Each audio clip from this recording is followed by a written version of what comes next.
I knew something was off the moment the knock came. It wasn't firm or professional. It was loud, sloppy, and desperate, like someone trying to sound important.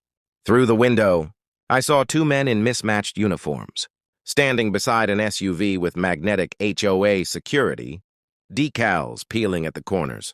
Behind them, arms crossed and lips curled into a smug smile, stood Karen, the self-appointed queen of our neighborhood. She'd been harassing me for weeks. My fence was too tall. My flagpole was aggressive. My silence during HOA meetings was suspicious. When fines didn't work, she escalated. "Open up! You're under arrest!" one of the men shouted. I almost laughed. I calmly opened the door and asked, "Under whose authority?" They flashed cheap plastic badges. No department seal, no names, just ego and bad acting. Karen leaned forward. "You violated HOA bylaws and refused compliance. These officers are here to take you in." That's when I invited them inside. I asked for a warrant. They didn't have one. I asked for dispatch verification. They stared at each other. One of them reached for his belt.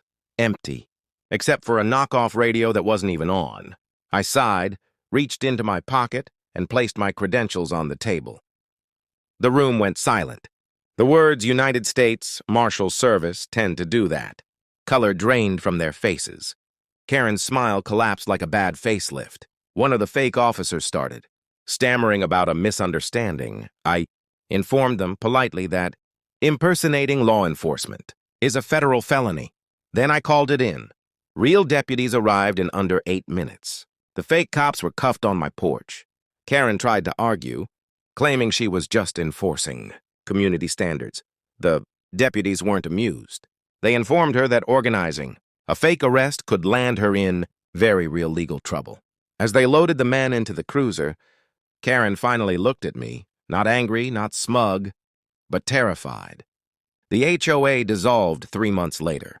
Karen sold her house shortly after. I still live here quietly, peacefully, flag flying exactly where it always was. The irony? If she'd just left me alone, she never would have known who I really was. But Karen always has to be in charge until she meets someone who actually is.